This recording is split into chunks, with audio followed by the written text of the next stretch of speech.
Live from the city that never sleeps. 17 miles from Madison Square Garden, New York City. It's America at Night with Rich Valdez, America's favorite late-night talk program, featuring interesting guests from around the world and calls from across America. And now, here is your host, Rich Valdez.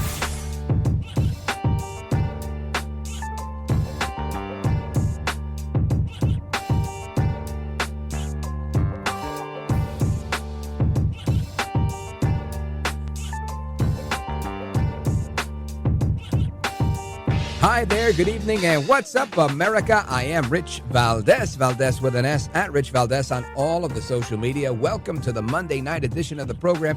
We are live, we are national, and I am very, very happy to be here back in New York after a great 4 or 5 days in Nashville, Tennessee. Big thanks to them. Great time, and, it's New York, right? It's cold, it's rainy. We were expecting snow, but I guess it ended up being rain, so I can't complain too much about that. Anyway, if you want to join us on our late-night national town hall conversation, again, we're live, so I'm happy to do that. The phone number is 833-482-5337, 833-4-VALDEZ. And, of course, we'll be taking your calls, open phones across America, so you could chime in on what we're talking about. You could bring something new to the table if you'd like, and we'll do our best to include that in our late-night national town hall conversation. Now, I want to start off with a bunch of things because, man, Europe is freaking out over this visit from J.D. Vance, the Vice President of the United States, right? All sorts of things, right? Germans who were freaking out about Trump back when he went and told Angela Merkel right to her face that, you got to pay your fair share and maybe, you guys should be paying into NATO as much as we are. Those guys were all like, you don't know what you're talking about, pal. Well, now those people are in tears, right? Those same funny lefties are freaking out. And we'll get to that in a moment. But I want to give you a clip of J.D. Vance's speech in Munich because I think it was a hard-hitting speech. He really knocked it out of the park. And he reminded them, we are your allies because of these values. And it seems like you've abandoned the very values that we allied ourselves with you to begin with. And I thought that was really well put. Go ahead. And in the interest of comedy, my friends, but also in the interest of truth, I will admit that sometimes the loudest voices for censorship have come not from within Europe, but from within my own country, where the prior administration threatened and bullied social media companies to censor so-called misinformation. Misinformation like, for example, the idea that coronavirus had likely leaked from a laboratory in China. Our own government encouraged private companies to silence people who dared to utter what turned out to be an obvious truth. So I come here today not just with an observation, but with an offer. And just as the Biden administration seemed desperate to silence people for speaking their minds, so the Trump administration will do precisely the opposite, and I hope that we can work together on that. In Washington, there is a new sheriff in town, and under Donald Trump's leadership, we may disagree with your views, but we will fight to defend your right to offer it in the public square, agree or disagree. That again, Vice President J.D. Vance. Of course, now this was met with disdain because the folks in Germany at the conference, in particular, what's his name here? Here we go. The conference chairman, Kristen Smeehuyzen, Heugsen. I'm going to go with Heugsen.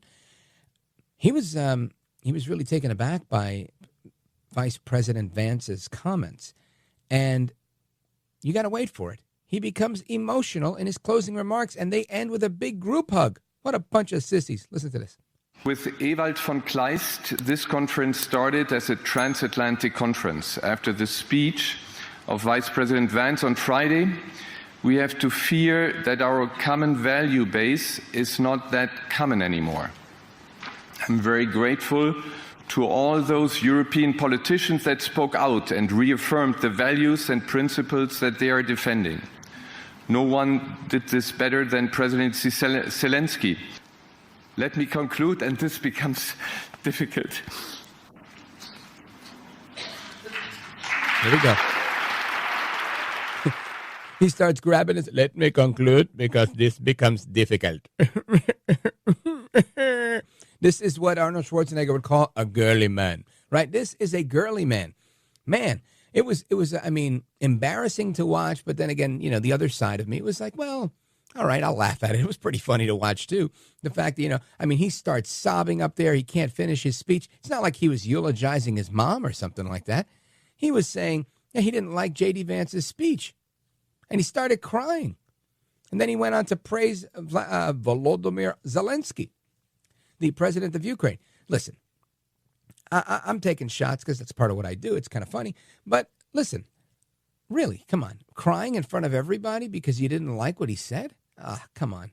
And then the group hug. I mean, I wish, you know, this is one of the rare moments, but he's there and he's at the podium. He kind of walks away. The first person comes, puts their hand on his shoulder. The next one. By the end of the applause, which are like 15 seconds long, you've got, you know, I don't know, half a dozen people surrounding the guy as if they're laying hands on him in prayer. It was really just absurd. And it made me happy that I'm not from Europe, that I'm not one of these girly men, like Arnold says. And I guess that's why Arnold left, right? Came to the United States. Because, man, these guys are a bunch of wusses. Now, I don't want to paint with a broad brush and say they're all like that. I've been to Budapest. I've been to Hungary. You got a lot of real men there, right? Bad hombres, tough hombres. So I think that the criticism, I'm going to keep it based on Kristen Smeehuyzen crying in his closing remarks. But this is, again, interesting. J.D. Vance is talking about how censorship had taken root in the United States, something that they'd seen firsthand back in the World War. And this is what makes this guy cry. But I'm wondering, Mr. Smeehuyzen, did you cry when 60 Minutes did a whole piece on your country, right, in Germany here, where they're stifling speech to a level that Americans would never even believe?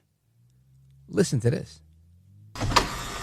It's 6:01 on a Tuesday morning, and we were with state police as they raided this apartment in northwest Germany. Hier ist die Polizei, wir müssen bitte mal mit Ihnen reden. Inside, 6 armed officers searched a suspect's home, then seized his laptop and cell phone.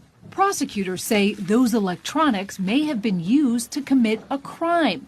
The crime, posting a racist cartoon online. At the exact same time, across Germany,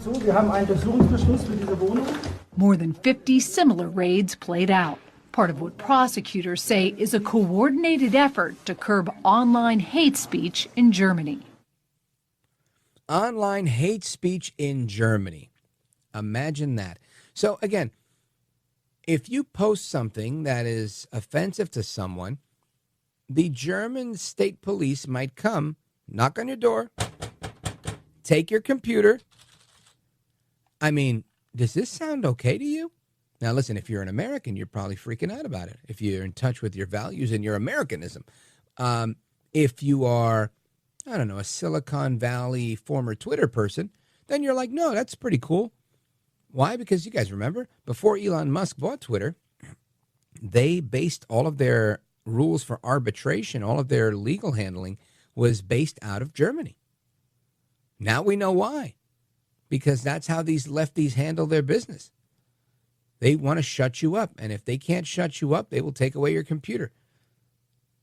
Imagine that. We believe that these computers, phones, tablets, whatever, were used in the commission of a hate crime. Now, they're not talking about these things were part of, you know, what they used to plot an attack on a person, right? They're not even talking about a Jussie Smollett type of incident.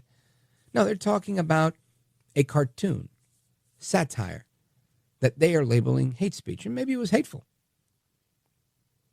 Why not just say, hey, I don't know, we don't like you, and we're not going to listen to you, right? That's what they do to me when they don't like me. I always tell people that.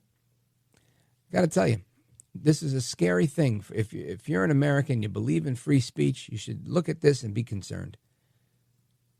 Because these people, and when I say these people, I mean the radical left, those that support collectivism, those that support the stifling of speech, they're dangerous and they can multiply. Now, maybe they think I'm dangerous because I think it's okay for you to say that you don't like me, you don't like my religion, you don't like anything about me, and that I shouldn't exist. Okay, you could say those things, and I could say them about you. We're even. But I don't think that the police should go after you or the police should go after me. I don't think the government should be involved in regulating my speech. I understand that there are limits, like the fighting words doctrine and whatnot. But this isn't that. At least in my understanding and in my opinion. It's not that. This is a lot worse. Right? This doesn't even reach that level. And they're treating it as if it's a murder investigation. Anyway, he praises Zelensky, the chairman of the conference. He doesn't poo-poo the fact that the German police are knocking down doors and conducting raids to take people's computers. Okay. Well, what else is going on? Well, the Europeans have been, they're in turmoil, right? The NATO people are they're all in lockstep together. You've got Zelensky saying, I want to be down with you. You've got Putin saying, I want Ukraine. Ukraine belong to me. Then you've got Zelensky, no, Ukraine for you. No, Ukraine for you. United States, send us more money, right? And it's just back and forth, back and forth, back and forth. Well, they try to strike a deal. So Trump says to them, look, you got all these minerals there. Why don't we split the mineral rights so we can try and, get a deal going? 50-50. Kind of like we'll continue protecting you from the big bad wolf, Putinsky, right? If you play ball with us. Now, of course, now you have the president of Ukraine, Zelensky, saying, no, not so fast. Nobody can make decisions for Ukraine except for Ukraine. Listen to this. Let me ask you about something that President Trump said this week. He did not say yes when he was asked if he sees Ukraine as an equal member in the peace process. He did say later that Ukraine would have a seat at the table. Have you been given any assurances that Ukraine will have an equal seat at the negotiating table? So I will never accept any decisions between the United States and Russia about Ukraine. Never. And our people, never. And our adults and children and everybody. It can't be so. This is the war in Ukraine against us, and it's our human losses. And we are thankful for all the support, unity between USA, in USA, around Ukraine support, bipartisan unity, bipartisan support. We're thankful for all of this, but there is no any leader in the world who can really make a deal with Putin without us, about us. So there you have Ukrainian President Volodymyr Zelensky. Volodymyr, excuse me, I don't want to mispronounce his name. And he says, look, we're not playing ball. He rejects Trump's bid for $500 billion worth, the 50-50 deal of Ukraine's natural resources. And they're going to remain under Russian control in that deal. So he was supposed to sign a deal, or was invited to sign a deal with Secretary Bessent, our Treasury Secretary, right? That's his job. I believe that's his job. And he snubs him. He shows up, pulls out the contract, so to speak, says, all right, sign here. And he says, no. I will continue to review. I will take a look at this, but I'm not going to sign anything, Secretary Bessent. No, thank you. So Secretary Bessent is, pretty much in real time with El Trompito Donaldus Magnus, the 45th president of these United States. And he says, hey, look, this guy doesn't want to play ball. So El Trompito says, no problem. Let me call Vlad. I'm going to call Vlad and see what we can do. Vlad, we want to end the war and we want to make a deal. And so now Trump is dealing directly with Putin to try and put an end to this thing. Why? Because Zelensky wants to play games. Now, I'm not saying he has to be strong-armed into this deal. He could have said, hey, look, I really appreciate the offer. Maybe let's look at something like 60-40. I don't know. Some other percentage deal. Or, we can do 50-50 for this amount of time. But this, let's talk about it. Let's negotiate. But he didn't even try to negotiate. He just said, no, thanks. I'm going to go reread this thing. Maybe that's his version of negotiating, but I don't think he gave enough for them to care. Anyway, more on that when we come back on this natural resource deal and the backstory on all the rest. Plus, we're going to find out what's going on in the latest with the battle over birthright citizenship. Keep it locked right here. This is America at Night with Rich Valdez.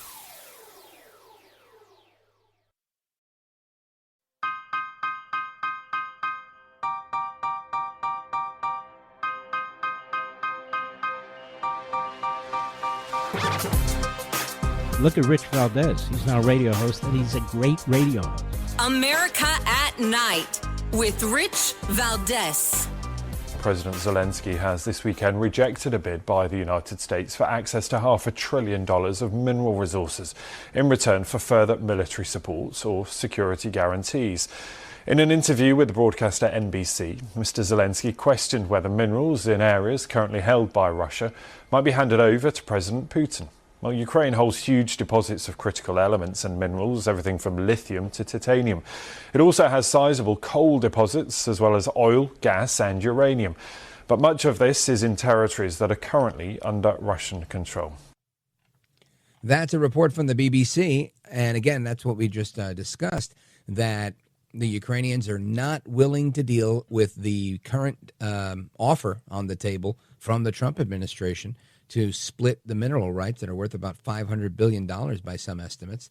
So what's going on here? What's the final play? Well, I don't know, but we've got a little bit more on this with a report from Jack Posobiec from Real America's Voice. Check this out.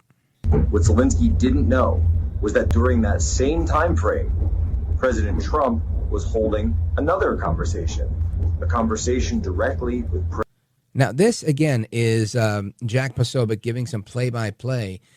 He was in Poland traveling to cover this for Real America's Voice, excuse me, and giving the backstory and the play-by-play on why Zelensky did not sign the deal with Secretary Bessent. President Vladimir Putin. Trump said in a post that went up almost coordinated to the very minute when we walked out of Zelensky's presidential offices.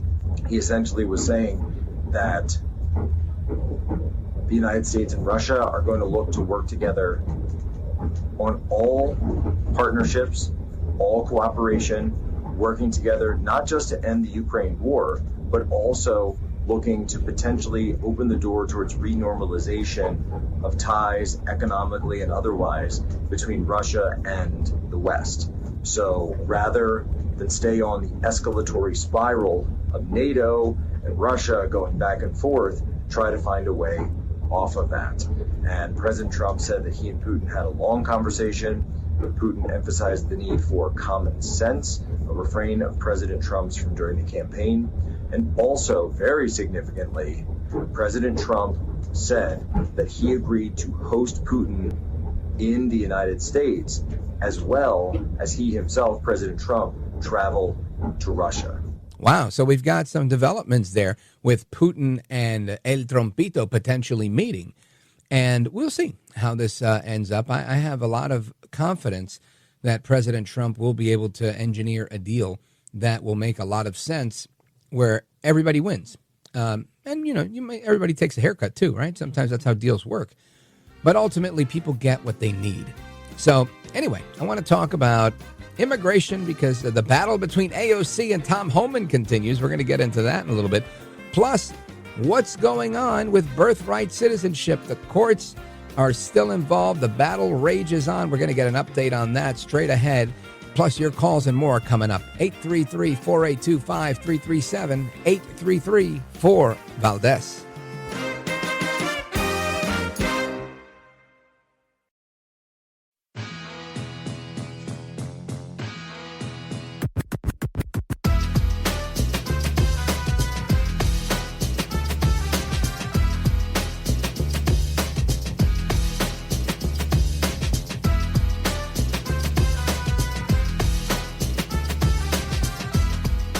Glad to be on your show, Rich. It's just an amazing broadcast that I hope the rest of America listens to every day. America at Night with Rich Valdez. Another federal judge has blocked President Donald Trump's executive order limiting birthright citizenship. Our Ron Jones is here with more on that. Yeah, that's right, Jonathan. So, by the way, this is the third judge to make that ruling. The latest judge is out of New Hampshire, and this follows similar decisions from courts in Seattle and Maryland. So the Trump administration is now pushing back, arguing that children born to non-citizens should not automatically get U.S. citizenship because they are not under U.S. jurisdiction. However, the ACLU is disagreeing with that. They filed a lawsuit saying Trump's order goes against the Constitution and challenges one of America's core values. Meanwhile, Immigration courts are backed up with more than 4 million cases waiting to be heard, and the problem is apparently getting worse. New federal data shows the backlog has doubled since 2021, largely because of a surge of migrants at the U.S.-Mexico border. Some court hearings are now scheduled years down the road, even into 2027. And of course, we continue this conversation on the battle over birthright citizenship. Hey, it's Rich Valdez, and I'm with you till midnight, 1 a.m. in some areas. And I want to dig into this with somebody who understands what's going on a lot better than I do. Amy Swearer is a senior legal fellow at the Heritage Foundation's Ed Meese Center for Legal and Judicial Studies. And she's with us now. Amy Swearer, welcome. Hey, thank you so much for having me. My pleasure. So this seems to be the executive order that keeps on giving. And I guess we want it to be, right? Because I guess it's got to get bounced around a few courts so that they can keep going to the next court until they make it their way to the United States Supreme Court. Does that sound right or no? Yeah, and look, it's ultimately not very surprising that you're seeing this order in particular be stopped so often at this initial stage. You look at sort of where the ACLU and these largely Democratic-controlled states are filing these lawsuits, trying to get these injunctions. It's just not surprising. And so this is a couple of lost battles that I think were expected, but it is a much longer legal war, if you will. How much, I guess, I don't want to oversimplify it, but what is the particular, I guess, what is the court hanging their hat on right now? What part of it is it in the interpretation, or they're saying it's not constitutional? Why is it not being taken by the court? So this goes back to, I think, a decades-long misunderstanding and mischaracterization of this being some sort of settled law, that the Supreme Court has otherwise ruled on this, that, well, no one has ever said otherwise. And so basically what they're doing, these lower courts are rubber stamping these orders and citing to one case from 1898 that, when you really look at it, doesn't say what it purports to say. It certainly did not say in that case that all children born on U.S. soil under all circumstances are citizens. Right. And they're just not digging into the history of really, when you look at that original intent and the generations who drafted and ratified the 14th Amendment, it was very clear to them that this was much more limited, that there needed to be some substantial, serious connection to the United States for that birthright citizenship to attach. And so what you're seeing is courts just not digging into that at all.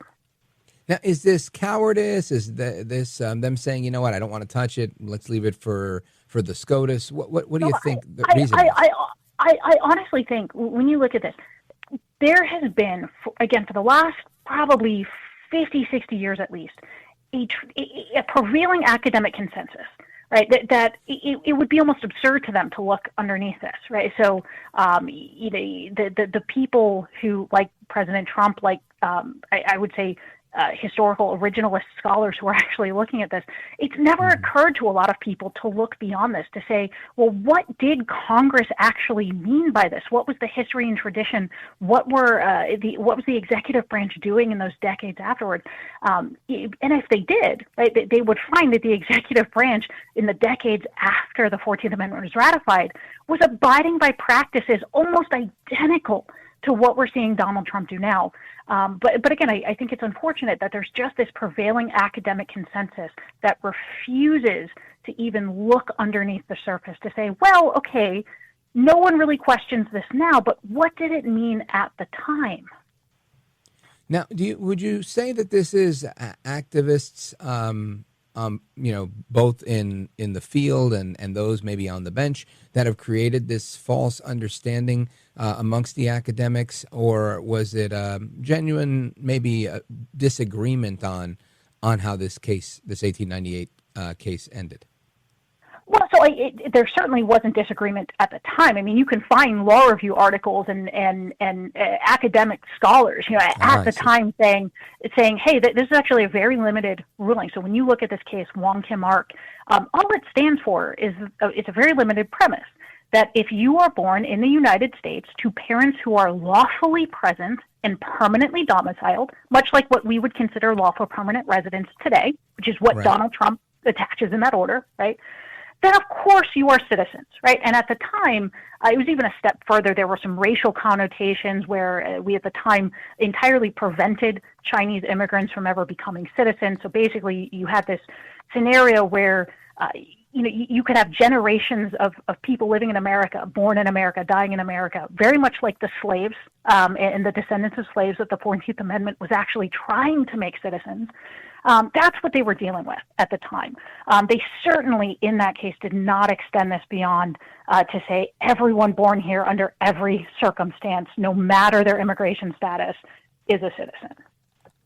Folks, I want to remind you that we are on with Amy Swearer, Senior Legal Fellow at the Heritage Foundation's Ed Meese Center for Legal and Judicial Studies. And Amy, when we look at this, and you I think you said it best, that there was somewhat of a consensus at the time, right? And I've read articles, not law review articles, but more political stuff from Senator Jacob Howard, who introduced the 14th Amendment, and he was very clear in his introduction of it that this did not include, people that were on vacation and the children of dignitaries from abroad and whatnot.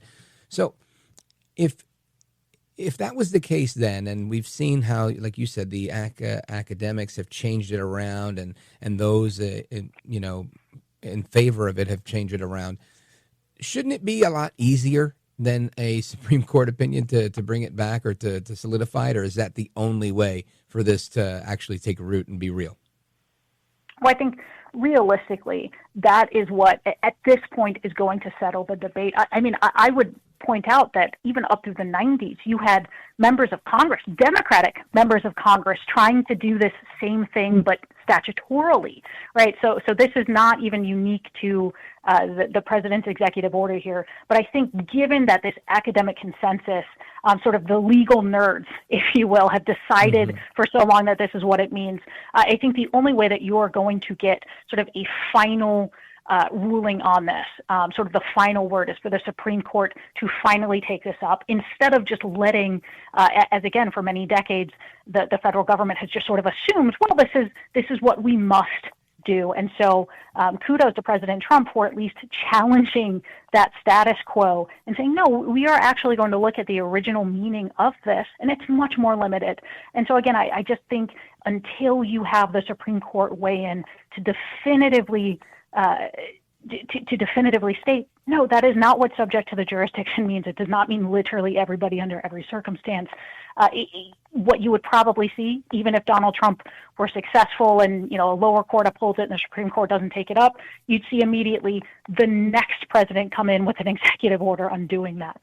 So I think to the extent that this can be solidified with a Supreme Court ruling as to its interpretation, I think the better off we are in the long run, at least insofar as the original understanding is concerned. Now, Amy Swearer, if you had a crystal ball and were to engage in a little bit of jurisprudential prognostication, what would you say the outcome of this will be, 6 months or a year from now? Well, I would like to say that in a court with 6 self-professed originalists, that you would have a 6-3 ruling. I think it should be 9-0.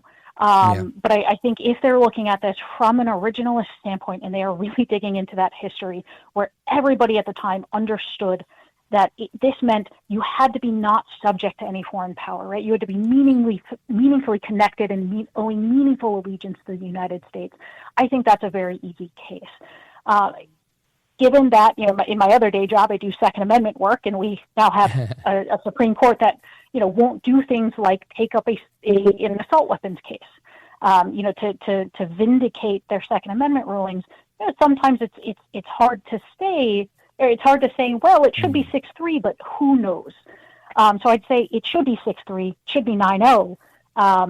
But there's always that reality of how much does politics and worry play into this. And I just don't know. And I think that's unfortunate because this really is, again, when you look at that history and you look at the congressional debates, you look at really what everybody thought about this in the decades following it, it shouldn't be a close call. But my fear is it will ultimately be too close of a call for some justices. Outstanding analysis, Counselor. Amy Swearer is our guest. This is America at Night with Rich Valdez. Call now, 833-4VALDEZ. That's 833-482-5337. 833-4VALDEZ. That's Valdez with an S.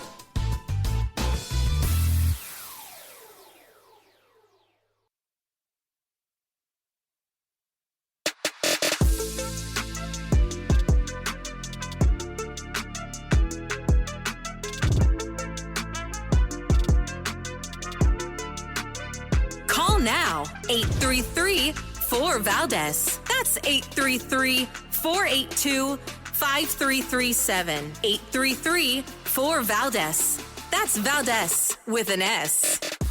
A federal judge in Massachusetts hands Trump a victory on his federal worker buyout plan. That judge ruling that the union challenging the Trump buyout had no standing, meaning basically that none of their workers were even involved. In addition to that, the court itself had no authority. Basically, that this is just a frivolous lawsuit put up by obstructionist Democrats waging lawfare. So there you have it, a big win from the Doge team. And what's interesting about this is they wasted no time, right? The team has wasted no time because, well, I'll tell you why. I got an article here that I want to share with you that I found very, very interesting. Bear with me. We're doing it live. Here we go. Trump administration fires thousands of government workers. The Trump campaigned on reducing the size of government and is making good on that. This is by Zachary Steiber at the Epoch Times. Trump administration fired thousands of workers across several government agencies after the deadline for employees to accept a buyout had passed. The Environmental Protection Agency was among the agencies to confirm it had fired workers to comply with directives from President Trump. EPA has terminated 388 probationary employees after a thorough review of agency functions in accordance with President Trump's executive orders, a spokesperson told the Epoch Times in an email. Some 1,165 employees at the National Institutes of Health, which is part of the HHS, have also been fired, according to an internal email. HHS spokesperson did not return a request for comment. A spokesperson for the agency previously confirmed that the agency had been terminating workers, but declined to say how many had been fired. Several hundred workers on probationary status have been fired by the Federal Aviation Administration, according to the Union of Professional Aviation Safety Specialists, PASS, and the AFL-CIO. PASS National President David Spiro said in a statement, "It's shameful to toss aside dedicated public servants who've chosen to work on behalf of their fellow Americans." The FAA did not respond to a request for comment. The Department of Energy told news outlets over the weekend that dozens of staffers at its National Nuclear Security Administration were let go. The former employees had all been on probationary status and had primarily held roles dealing with administrative and clerical functions. The terminations across the department reached 1,800, according to Senator Patty Murray from Washington State, the ranking member of the Senate Committee on Appropriations. How's that for a Monday? And it's not even over. The Department of Agriculture announced on Valentine's Day that it's eliminating positions that are no longer necessary as part of an aggressive plan to optimize the workforce. The agency did not return any comments after that either. The agency finds that based on your performance, that you have not demonstrated that your further employment at the agency would be in the public interest, is what one of the termination letters said to an employee. At least 160 recent hires at the Department of Ed have been notified of their termination, according to an internal letter as well. Look at that. Sound the alarm. The government is getting smaller, and El Trompito's only been there for 6 weeks, right? Maybe, no, not even 4 weeks, right? January 20th, and it's going to be February 20th in a couple of days. We'll make it 4. Yeah, my math is good. That's why I'm in radio. Anyway, the department does not comment on specific personnel matters, blah, blah, blah. The cuts are in addition to more than 1,000 employees that were cut at the Department of Veteran Affairs and the Consumer Financial Protection Bureau, and layoffs at OPM, the Office of Personnel Management. About 217,000 employees had been with the government for less than 1 year as of March of 2024. And we've got a full-time workforce of about 2.3 million. Officials were also firing Consumer Financial Protection Bureau employees, but a federal judge recently ordered the Trump administration to halt those terminations with an exception for cause related to a specific employee's performance or conduct. So there you have that. And there's more. I can't give you everything. I got to say, a lot is being done. Trump's got a pretty kick-butt scorecard for 4 weeks in. Don't just say. Anyway, we continue with your calls and more. Keep it locked right here. This is America at Night with Rich Valdez. Call now, 833-4VALDEZ. That's 833-482-5337. 833-4VALDEZ. That's Valdez with an S.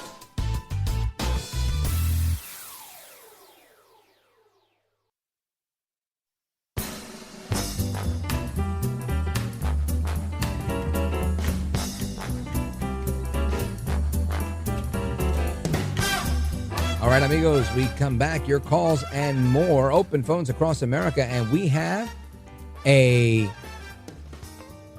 sighting of the Gila from Manila.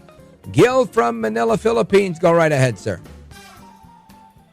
Yes, sir. I think I heard you say last week that because of the very large numbers of millions of people who are living in the country without immigration status, to allow some of them a pathway to citizenship.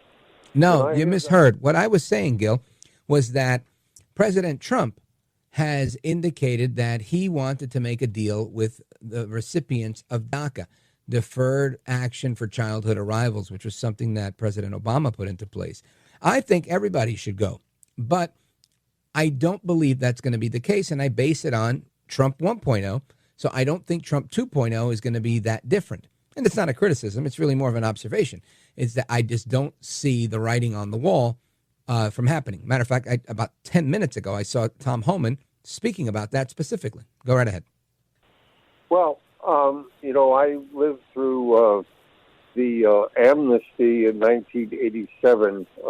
With Reagan. Simpson Rodino. And it turned into a big fiasco, as I'm sure you know. Most of the people, it was intended to allow people working in farms to remain in the country, and most of them ended up being truck drivers. Wow. Well, Gil, I think a lot of people are with you on this one. I don't think anybody wants to see the country used and abused any more than it has been. Thanks for your call, my brother. The music means that we both got to go. Folks, coming back with more a little bit later, but hasta la próxima. Take care, good night, and God bless. I'm Rich Valdez.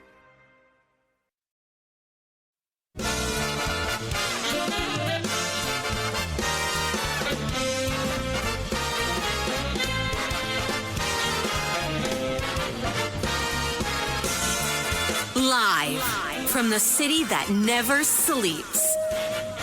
17 miles from Madison Square Garden, New York City. It's America at Night with Rich Valdez, America's favorite late night talk program, featuring interesting guests from around the world and calls from across America. And now, here is your host, Rich Valdez.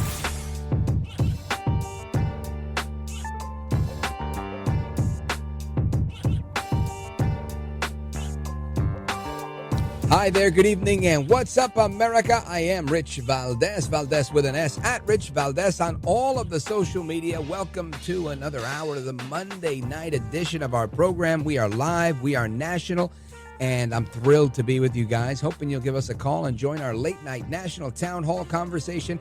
833-482-5337, 833-4-Valdez. And El Trompito Donaldus Magnus, the 45th president and 47th president of these United States, El Presidente, made a surprise appearance at the Daytona 500 this weekend, taking a lap and everything, giving an address to the crowd. It was a really fun time to be alive, as well as winning in court. Right, the Trump administration got a win on Doge, with the court saying, yes, you can fire thousands and thousands of people. And guess what they did? The Trump administration is firing thousands of people who have not taken the buyout. And that was the deal, right? It was like after February 6th or whatever the date was, we're going to start firing people that are, deemed to be duplicitous or unnecessary, where we don't need that extra labor force, right? Trying to cut costs and reduce the bloat in government. And that's an excellent idea, right? That's what government efficiency is all about. So big win for El Trompito, of course, and his point man on that one, Elon Musk, with the court weighing in, saying that there's a big win. Love that. Now, there's also some back and forth with a different part of this Doge stuff. In Delaware, Wilmington, Delaware, you've got U.S. District Court Judge Tanya Chutkan. Remember her? Yep, Trump hater. She heard arguments today on President's Day when the courts are closed just to consider an emergency request by 13 Democrats who are attorneys general seeking to block the Trump administration and the Doge service from accessing government systems and firing employees at 7 agencies. The statutes argued that the states, forgive me, the state attorneys general argued that their ability to carry out their educational and other programs were at risk. They accused the Doge team of using data obtained from their agency systems to dismantle initiatives and initiate mass firings. Well, that does sound about right? That's what they're trying to do, dismantle the deep state, the swamp, the excess of our government, the largesse that doesn't need to exist. And subsequently, you fire the people you don't need. Anyway, here's a quote. "The things I'm hearing are troubling indeed, but I have to have a record and findings of fact before I issue something," said Judge Chutkan. She expressed doubt that the states had met the legal standard for imminent harm required for a temporary restraining order, or TRO. It's kind of like a prophylactic TRO, and that's just not allowed, she said of the state's request. She also said that if the states eventually prevailed, she could order programs to be restored. The state attorneys general that brought the case want to stop the Trump administration and the Doge service, or Department of Government Efficiency team, from accessing information systems at the Department of Labor, Education, Health and Human Services, Energy, Transportation, Commerce, et cetera, et cetera, et cetera. So, doesn't look like that's happening, and El Trompito won, and he's doing what he's got to do, right? He's taken apart the deep state. And that's just what he's doing domestically. In addition to taking laps around the racetrack at the Daytona 500 and firing thousands of people, he's also taken a victory lap over his main man, Vice President J.D. Vance, and his visit to Munich, Germany. Vice President Vance visited Munich, Germany, and he had a lot to say about censorship. He had a lot to say about several things, but he also nailed home a couple of other points. Listen to this. And trust me, I say this with all humor. If American democracy can survive 10 years of Greta Thunberg scolding, you guys can survive a few months of Elon Musk. But what no democracy, American, German, or European, will survive is telling millions of voters that their thoughts and concerns, their aspirations, their pleas for relief are invalid or unworthy of even being considered. And there he is again, Vice President J.D. Vance, and nailing it like always. And, he's talking about being scolded like we were scolded by Greta Thunberg. How dare you? How dare you? But this is interesting because, yeah, I think, like he said, people can handle little Elon Musk, but people can also handle a little feather ruffling too, right? We could handle the scolding from Greta. We can handle hearing commentary we don't like. That's part of living in a constitutional republic that embraces free speech. I have the right to say it, and you have the right to not listen. You don't have to listen. Stop listening. And this is people, I don't know why people are, I get why people are sensitive, but I don't get why people think that they can impose their sensitivity on me. I have every right to be as brash, as blunt, as however I want to be. You have a right to close your ears and go la, la, la, la, la. You have a right to move into a commune. You have a right to move to the southern part of the United States where people are a lot nicer than I am. You can do whatever you want. I spent the weekend in Nashville. These are some kind, sweet, very hospitable people that listen to nothing but country music. You would be I was at their radio station. I think they had 2 or 3 country stations in the radio station cluster I was at, which I thought was interesting. That's how much country they listen to. They have bars with 3 floors, and each floor there's a different country music band playing. And they're all owned by big, famous country music superstars. As you know, this is my first visit there. I was thinking it would be like some other places I visited in the past, where you would hear, I don't know, a little Bad Bunny, some reggaeton, a little hip hop, some dance music, even some EDM, like the electronic dance music like they have in Europe. But really, there was nothing other than country music. New country music and old country music. And it's not bad, right? I like country music, but it's I would say I've got 3 songs, if that, on my playlist of 1,000 songs. So I didn't know what to do with myself. I didn't know all the words, like so many people there. They were getting drunk, singing along to all the songs, and they knew everything. And I kind of felt left out. But it was very nice nonetheless. So shout out to our Tennesseans. I had a great time. But anyway, my point with all of this is that you don't have to listen to the things that you don't like. People are still allowed to say them. Unlike what happened in Germany in the previous hour, we talked about how the police were raiding homes to take computers away because they believe that these phones and tablets and laptops and PCs were involved in the commission of a hate crime. And I don't mean a hate crime like Jussie Smollett. I mean a hate crime of posting a racist cartoon. I got to tell you, I think some of the comments about me on Twitter are a lot more harsh than what they're depicting. And I don't think anybody's arresting anybody, nor do I want them to arrest anybody. I say keep making whatever cartoon you want. You keep saying what you got to say. I'm going to keep saying what I got to say. That's what we do here.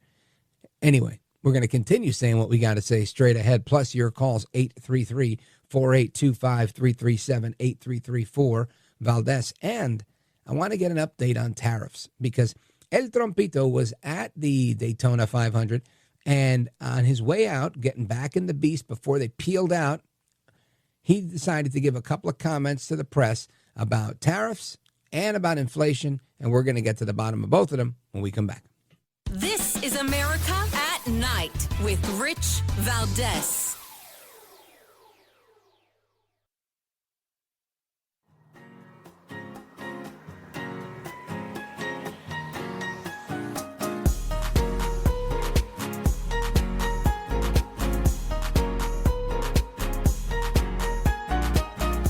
Well, thank you, Rich, and thank you for everything. I know you very well, and I listen, but I have a lot of people that listen, and they love your show, and I appreciate it very much. America at Night with Rich Valdez. Remember, I've been here for 3 weeks, and when you saw the inflation numbers, I've been here for 3 weeks. I have had nothing to do with inflation.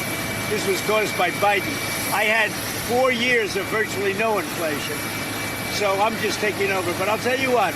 This country has made more progress in the last 3 weeks than it's made in the last 4 years, and we're respected again as a country. Thank you very much. Thank you.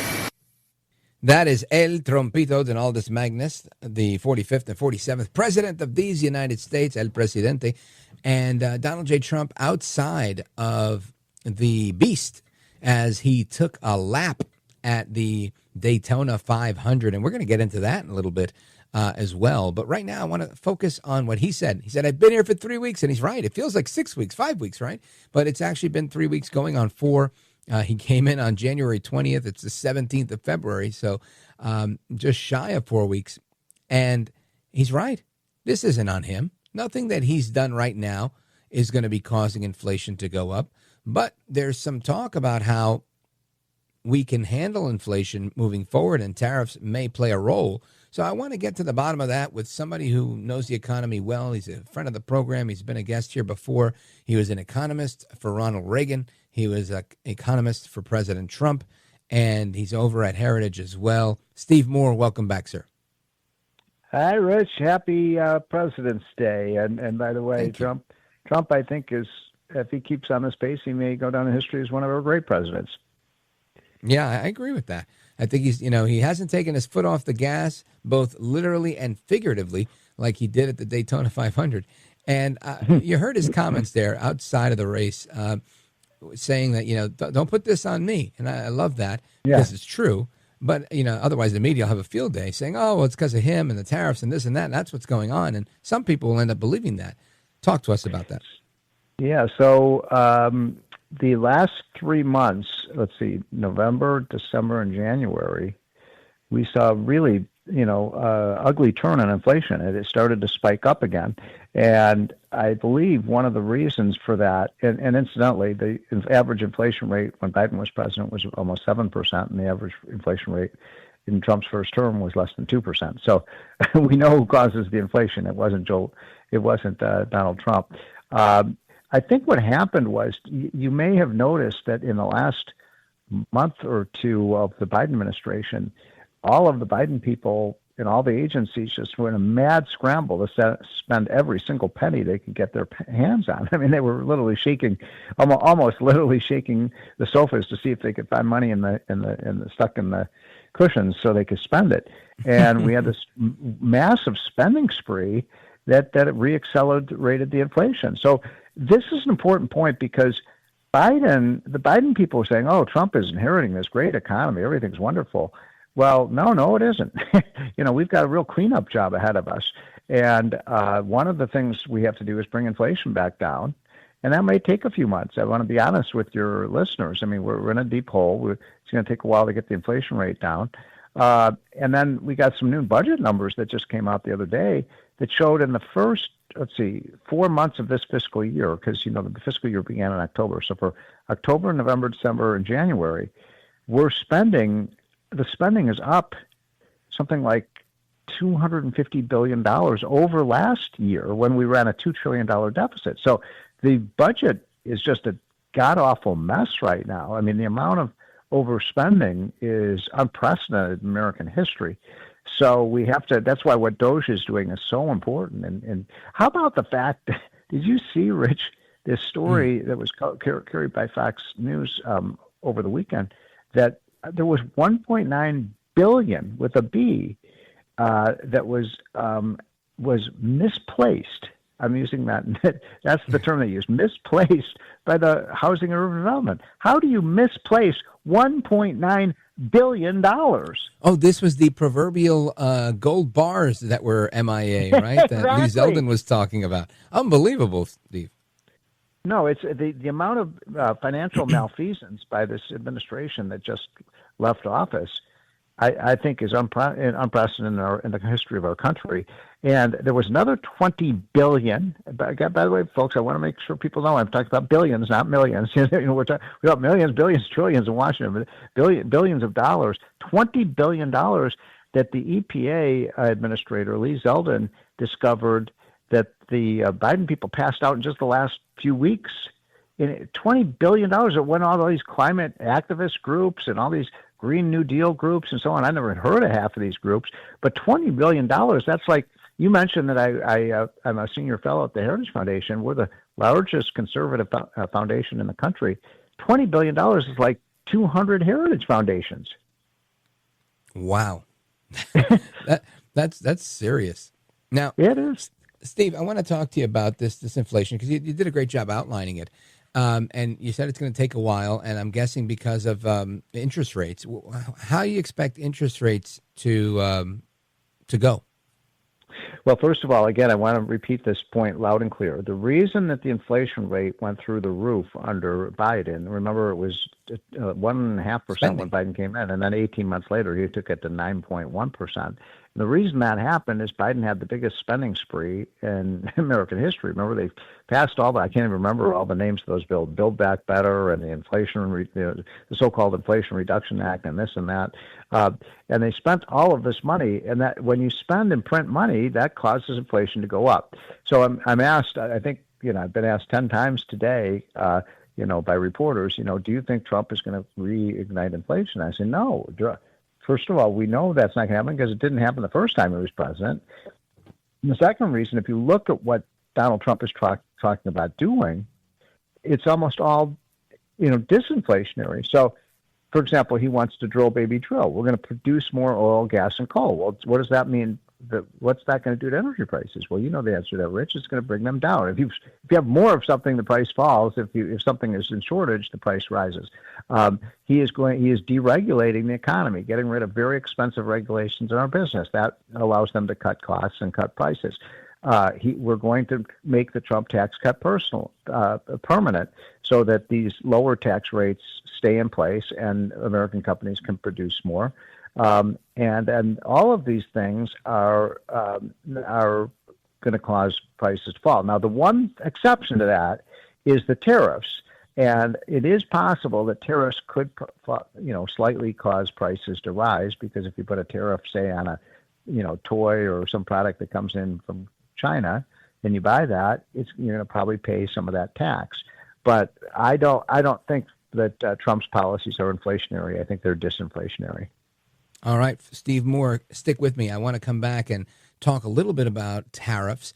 And folks, I want to remind you, we're on with Steve Moore. Steve Moore is a former White House economist, and he's also the co-founder of the Committee to Unleash Prosperity.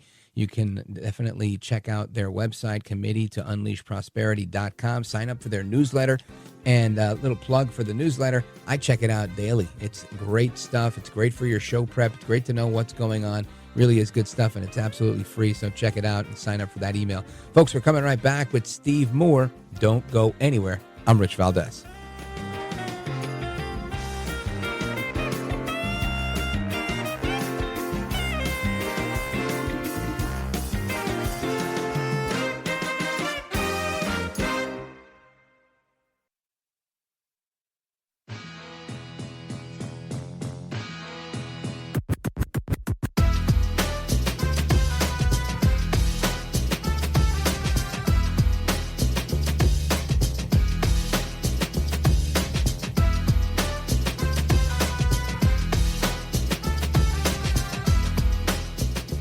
You have experience and skills in interviewing, or you wouldn't be on your program.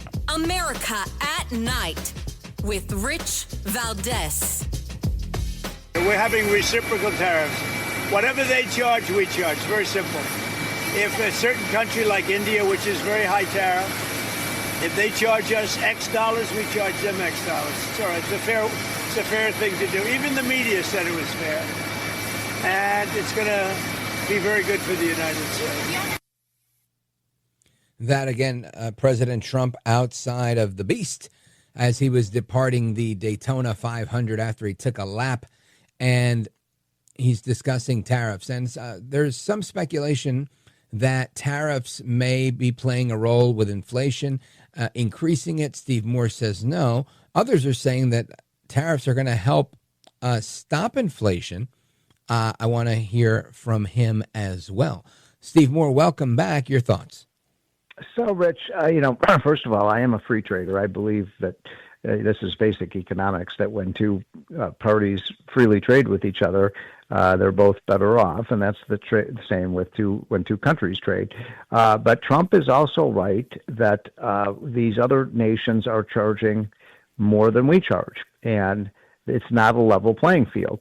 And so what Trump is saying, and I'm still trying to kind of figure this one out myself, Rich. I haven't really decided yet whether I think it's a good policy or not.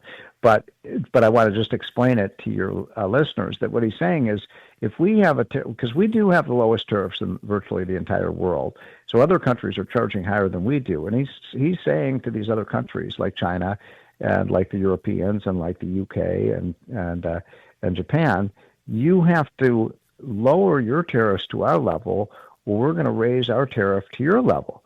Now, for most countries, that policy wouldn't work, except that the United States is obviously the alpha male of all the countries. We are the hub of the world economy, and all the other countries are a spoke. So every country has to have access to our massive multi-trillion-dollar consumer market, especially China, by the way. China cannot possibly grow their economy without being able to sell things to us. And Trump understands that. He's a great negotiator. And he's saying to the Chinese, if you want that access to our markets, you better lower your tariffs, or we're going to start raising our tariffs, and you're going to lose that access, or you're going to have to pay for it. So we'll see how this works out. I hope it doesn't start. I hope it leads to these other countries cutting their tariffs. I don't want to see a trade war, because trade wars are not. Neither side wins a trade war. Yeah, I get that. And what do you think of this back and forth that we heard last week from Canada? They were like, we're not going to do this, we're not going to do that. And they booed the national anthem over the weekend. Then they got their butts kicked on the ice, literally and figuratively, both in the game and in real life. And which I thought was just rich, very rich. And then ultimately they said they are going to move some of their stuff to the United States. Do you think there's going to be a trade war there? Because I do think, we've discussed it, and I've discussed it with others, that they can't endure the trade war. But I also realize we do get a lot of paper goods from them. We do. And listen, I go back to, I'm very honored in my life. I've been able to serve for two of our greatest presidents for the last 50 years, Reagan at the end of his term and for Donald Trump. And it was Reagan's vision. It was really Reagan who basically had this idea that North America could be one big free trade zone with Mexico, the United States, and Canada. I've always liked that idea.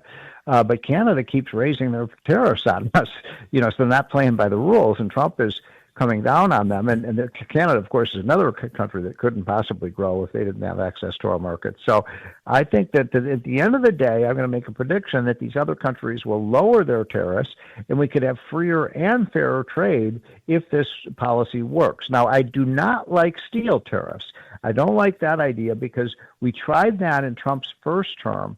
And we did create a couple. Yeah, we tried it. We did save a couple thousand steel jobs, but the evidence is pretty clear that we lost jobs in manufacturing, auto assembly, and also in construction because we raised the price of steel that our producers, used. And so I don't like protectionist tariffs, but I think this reciprocal tariff idea is very interesting, and we'll see over the course of the next few months whether it works. Folks, we're on with Steve Moore, giving us the good, the bad, and the ugly on tariffs and inflation. Now, Steve Moore, before we wrap, I want to get your take on the budget. Earlier today, we heard Hakeem Jeffries talking about the budget, and there's all this budget talk, and I'm now hearing Republicans who typically have fought raising the debt ceiling. Now they're saying we want to raise the debt ceiling, which I've never thought was a good idea, but it seems to be the idea on the table right now. Where do you weigh in on this? So the most important thing when it comes to budget, by far the most important thing, is we have to make the tax cut permanent. And I have a lot of personal attachment to this because Larry Kudlow and I wrote the very first version of the Trump tax cut back 8 years ago. It's been a big success, and I don't understand why it's taking Republicans so long. I mean, you got a very popular president. He's got a mandate to make the tax cuts permanent. They worked. They helped supercharge our economy. Just do it. Make the tax cuts permanent. It'll be good for the economy. We'll raise more revenue. And then we have to deal with this budget, which is now $7.1 trillion. Rich, can you believe that? $7.1 trillion. We are spending so much money. It is the biggest vast bureaucracy. That's why I'm very excited about what DOGE is doing. And they've only been at it for 3 weeks, and they've already discovered hundreds of billions of dollars of waste and fraud and duplication. And, a lot of these payments to these programs, that were, fraudulently sent out, the money didn't even go to Americans. They went to people living in Russia and, China and other countries. I mean, we have got to find where this fraud is happening and eliminate it. We've got to get rid of programs that date back to World War I that we don't need anymore. So there's a lot of cutting that needs to be done. And I applaud Donald Trump and Doge for going after one of the most wasteful programs of all is our foreign aid programs, and USAID is the most corrupt institution I've ever seen. And now the left is going, absolutely. Have you noticed that they're going crazy? How dare you cut these programs for condoms and this and that? And it's run by a bunch of socialists. The condom program. Don't touch the condom program, whatever you do. Unbelievable. Well, Steve Moore, always insightful analysis from you. Looking forward to seeing you this weekend for CPAC and all of that great stuff. And I appreciate you being here, sir. Well, thank you, Rich. Have a great evening and happy, I'm glad we still celebrate President's Day, two of our greatest presidents, George Washington and Abraham Lincoln. Yeah, absolutely. Me too. Even though I don't take the day off, but it's nice to hold on to tradition. Steve Moore, everybody. Check him out at the Committee to Unleash Prosperity.com. Thanks, brother. All right. And we're going to come right back with your phone calls and more. 833-482-5337. This is America at Night with Rich Valdez. Call now, 833-4VALDEZ. That's 833-482-5337. 833-4VALDEZ. That's Valdez with an S.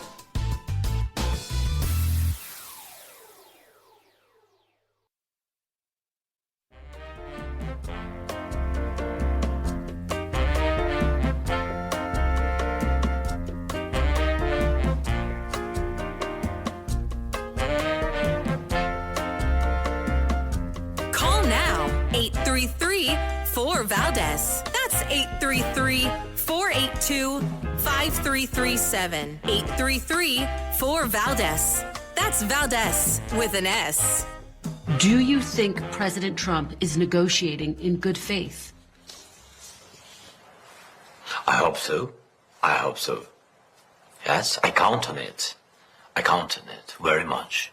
Based on what you're saying about President Putin, do you think he's negotiating in good faith once talks begin? Oh, who? Putin. Putin? That he really... Is he capable of negotiating in good faith? Is Putin capable of negotiating in good faith? No. No. It's not about good faith. No. That, of course, is President Volodymyr Zelensky with a NBC News interview with Kristen Welker. And he says, I trust Trump. I don't trust Putin. No. That's a meme waiting to happen if it hasn't already. Anyway, I want to get your thoughts on El Trumpito, Putinsky, and Zelensky. All right, let's see. Who disagrees with me here? Raise your hand. Jerome. Jerry Smalls is the illest. Charleston, South Carolina, WTMA. What's up, brother? Happy President's Day. What's up, Poopinskaya? Hey, look here. Tell Zelensky, never trust a guy that dyes his face orange and hangs out with billionaire welfare queens, okay? And so he sold himself out, and he'll sell you out too. They're going into the back room, closing the deal without you being around.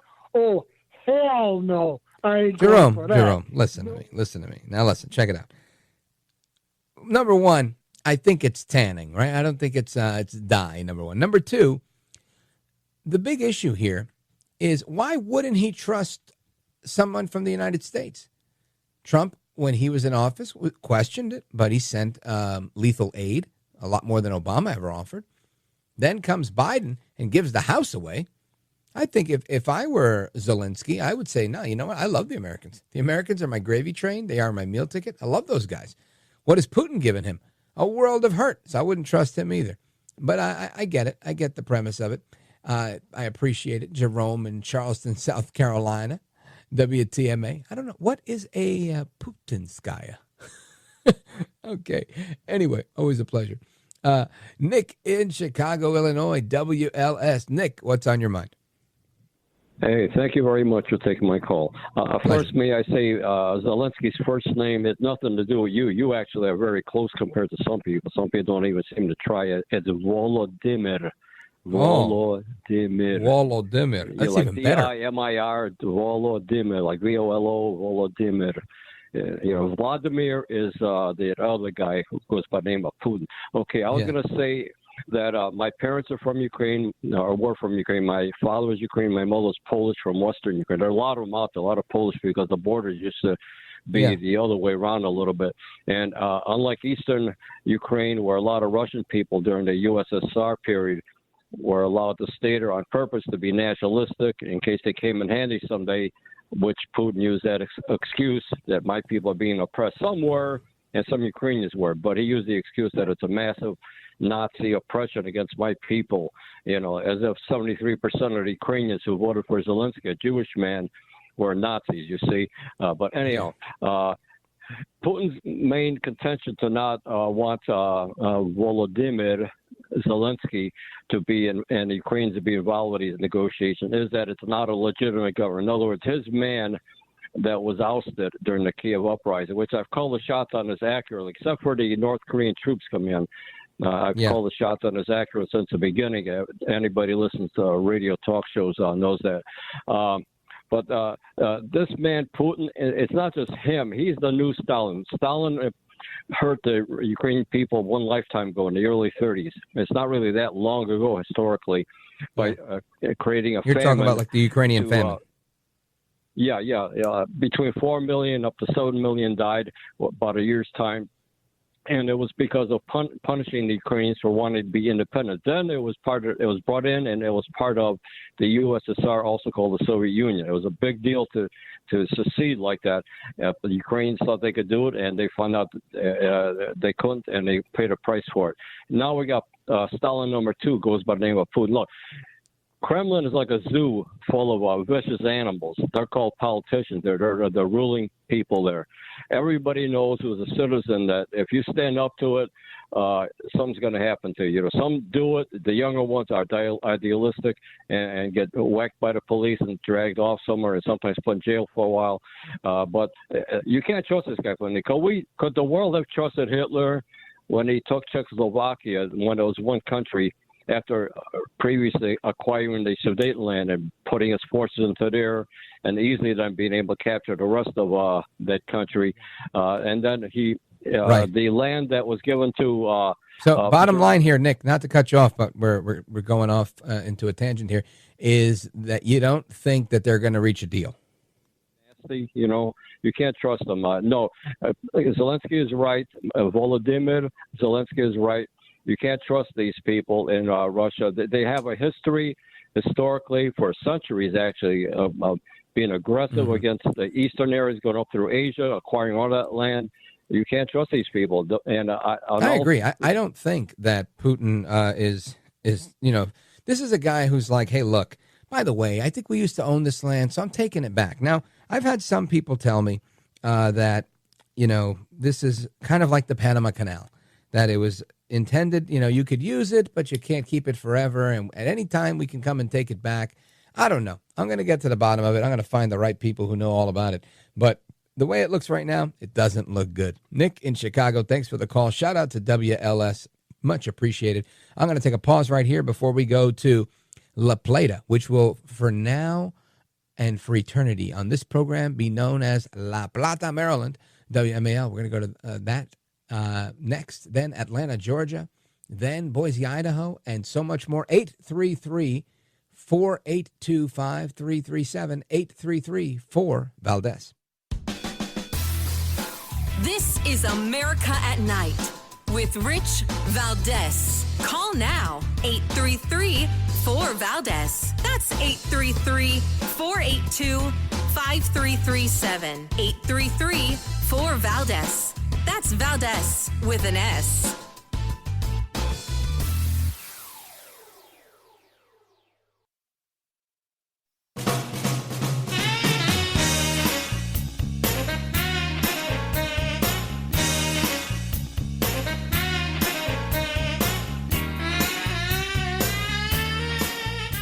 voted best head of hair in live late night radio 6 years in a row. It's Rich Valdez. All right, amigos, welcome back, familia. We continue our late night national town hall conversation with you all, the American people. And our phone number, 833-482-5337, 833-4-Valdez. Let us go to Matt in what is known by many as La Plata, Maryland, but is known by me as La Plata, Maryland. WMAL, go right ahead. Hey, thank you very much. And I agree with you because I grew up in Tucson, Arizona. Go figure. Yeah, they just don't pronounce it correctly, but so be it. That's what they know it as. So one of the things I've been kind of tracking here for a while, UK, European nations in general, but of course UK, Germany pop at me with their speech police, right? Yeah. It's not a joke, really. It's very sad to me. I got the vacation out in Germany this last summer. It's always someplace I wanted to go see the historical sites there, and I'm at one of the concentration camps, and they marching high school kids through, German high school kids through, as part of their curriculum to know that dark past that is part of their history, and yet here they are, silencing people that they may disagree with, who may be even saying something that might be somewhat argumentative or unpopular or maybe even downright nasty, but it's just mind-boggling to me that they can lead to that. Then to listen to that ridiculousness of that CBS correspondence lady, talking to our Secretary of State who schooled her. That's just so reprehensible. As a retired Marine, especially, that just gets underneath my skin. It's like, I signed up to go and do this stuff along with many others who did it in a much greater capacity than I did, by a long shot. And a big portion of that was, it's that freedom. It's that freedom to be able to say what you want, when you want, where you want, within reason, obviously. Reason being, we don't label something, and then try to go censor somebody. And yet, these countries that we were there to help liberate, just kind of spit all over that concept. I find it rather reprehensible. And Canada is no less. Right. It's alarming. Anyway, I just want to get that commentary out there. I'm sure you're tracking.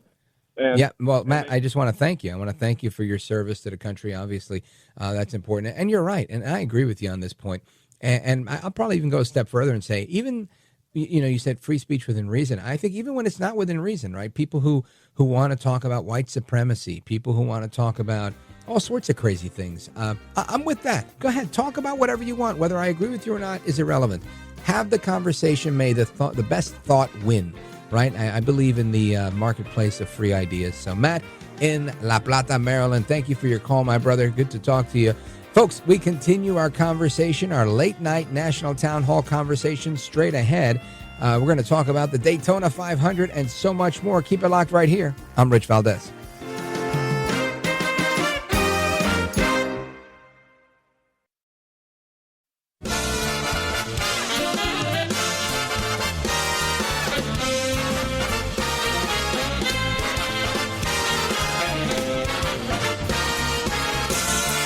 Live from the city that never sleeps.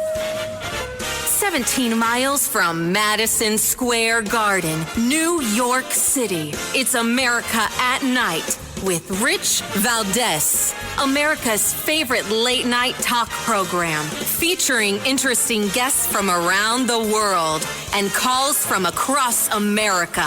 And now, here is your host, Rich Valdez.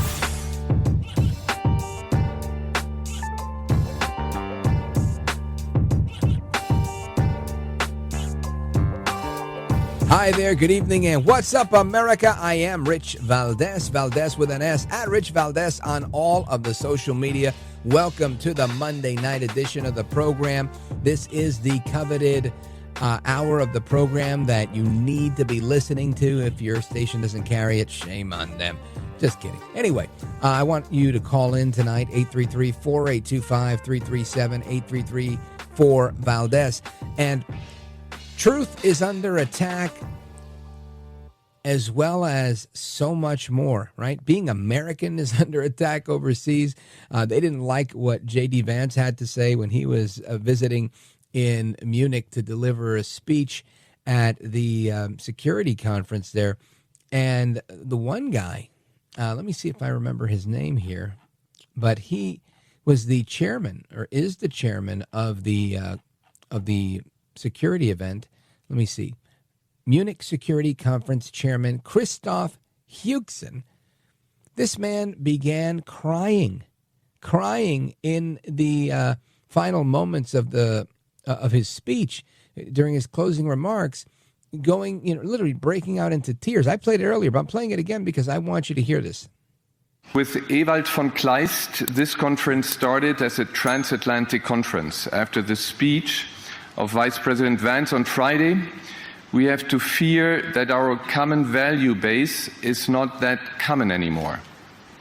I'm very grateful to all those European politicians that spoke out and reaffirmed the values and principles that they are defending. No one did this better than President Zelensky. Let me conclude, and this becomes difficult. This becomes difficult. He starts crying. Now all his friends come alongside him, and they start hugging him. And it's one, then it's two, then it's three. By the end of that 20 seconds of applause, they're all surrounding him. And I found this to be interesting because they're praising Zelensky. And I guess maybe there's something that's praiseworthy about him, right? I am pro-Ukraine, right? I want Ukraine to be free. I don't believe that Ukraine and Russia is a dispute amongst brothers and let them figure it out. I don't believe that Putin has tried to annex a part of the country in the name of bioweapons labs that were on the border. This is, what does Joe Biden like to say? It's malarkey. It's a lot of malarkey. Yeah, that's a lot of malarkey. Putin wants real estate, period. He wants the real estate. He wants to take back land that once belonged to Russia. That's just as if Claudia Sheinbaum were to come and take over San Diego and then Los Angeles and then maybe New Mexico, right? Maybe even Texas and every other part of our country that has Spanish names, right? Like La Plata, Maryland. and them saying, oh, this was once part of us. We're just, repatriating it. That's it. We're good.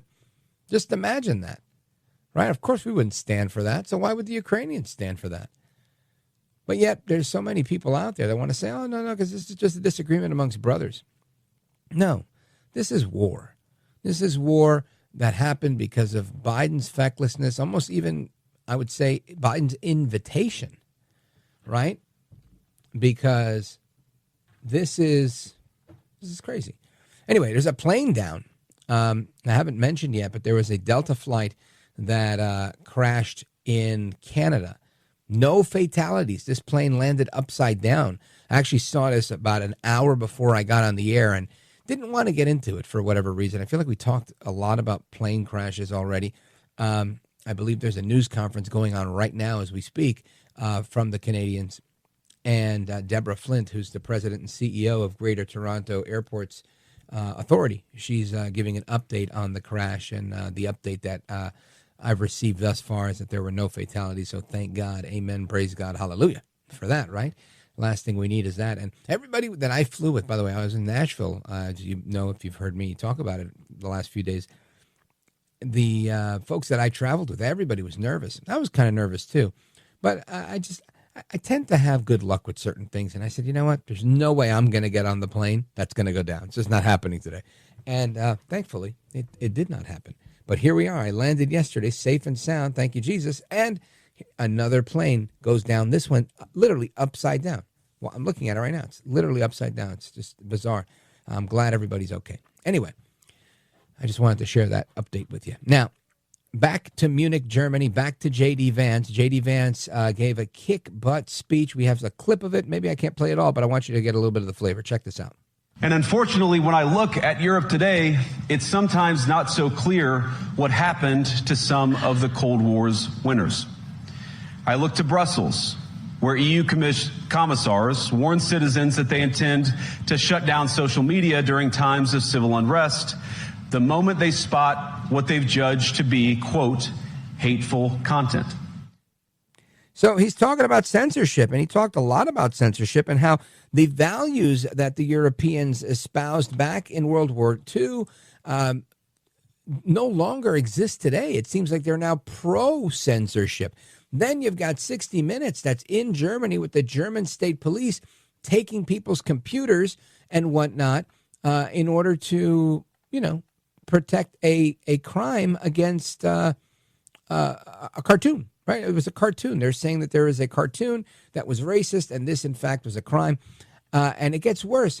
The prosecutors were on the news. And this is the part that I thought was just bizarre. Because these prosecutors, there's two of them. There's a male prosecutor and a female prosecutor. They are on 60 Minutes.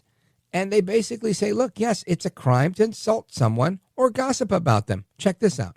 Is it a crime to insult somebody in public?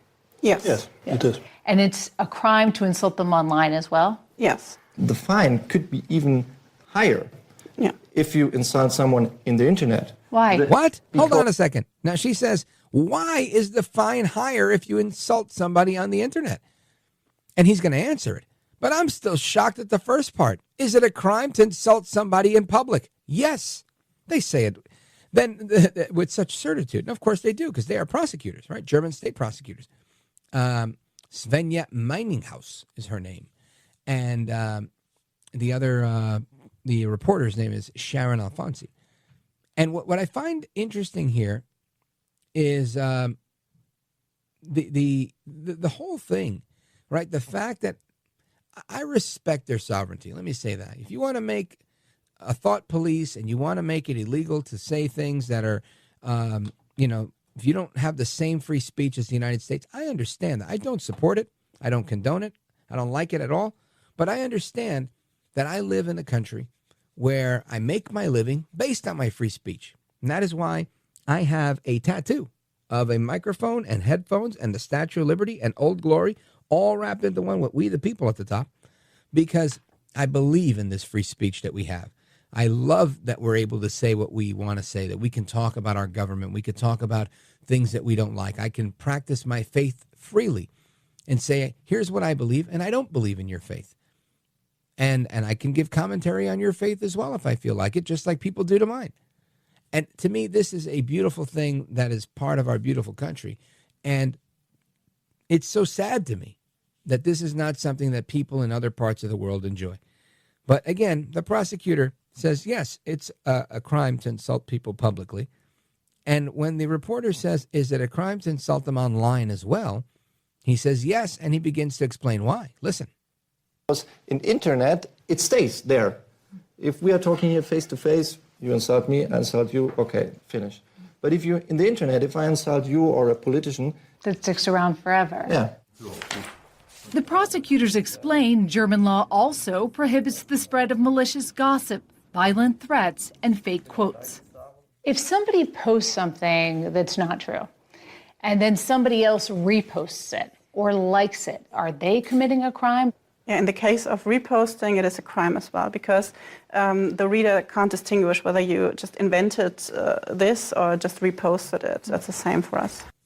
Again, that's Svenja Meininghaus, the German state prosecutor, with her colleague there, and Mr. Fink, and the reporter Sharon Alfonsi. Now, this to me was very interesting, right? They talked about malicious gossip as opposed to the, altruistic gossip, right? The uplifting, wonderful gossip that exists. The whole thing is bizarre to me, but I understand they're allowed to do what they want to do. This is why I am a U.S. citizen, and I'm happy to be one, and I don't want to be a citizen of Germany or any other place in Europe that doesn't allow this stuff. I know that there's even limits on certain parts of preaching the Bible in Canada because they consider some parts of that to be in violation of their hate speech law. This is not a way to live, in my opinion, right? I'm a spoiled American, and I want to be spoiled in my America where I can talk all the smack I want. But this is crazy. So this is what J.D. Vance is talking about. Now, I want to get to a couple of calls before we take the pause and talk about El Trompito and the Daytona 500. Let's go to Steve in Newark, Delaware, WDEL. Steve, patiently waiting. Thank you, sir. Go right ahead. Mr. Valdez, I have to ask you, if I say things you don't like, are you going to cut me off? No, you're going to have the same minute or two everybody else has. That's a minute or two. Okay, well, I'll stick to this. I'm kind of astonished the way you got billionaires, multi-billionaires. Elon Musk has almost $500 billion in net worth, or he did before stocks started dropping. That's almost $500 million. And you're going kick ass in a very flippant, shallow way about them throwing working class people out of jobs in the VA, Department of Homeland Security. I'm a retired veteran, okay? Now, a lot of these, they got rid of 1,000 people out of the VA. Now, these people that they're hiring are eventually going to become the stalwart people in the organization as other people retire. Now, we know Trump doesn't care about the VA because when it was his term to serve, he faked bone spurs. He got like 5 deferrals. Now, well, let's just say what you're saying is true, that Trump dodged the draft, which I don't believe, but whatever it is, let's say he did, and that this was false. What does that have to do with him running an organization to honor the veterans of this country and making that organization better? Because as long as I've been alive, and maybe not as long as you, I'm 46 years old, there's never been a day in my life where someone has been like, you know what, other than the 4 years of Trump's administration, where I've ever heard a veteran, and my brother was a Marine, say to me, man, they're doing so good at the VA. It's just an outstanding organization. All I ever hear about is complaint after complaint after complaint of how mismanaged the organization is. Trump gave lots of money in the budget to make the place better, and it wasn't money that it needed. So clearly now they're rooting out the problem, which is some of the people. And I, for one, I will shout from the rooftops always to applaud and salute anyone that fires working class people, high class people, low class. I don't care what kind of class people, because I don't believe in classes. But I want a smaller government.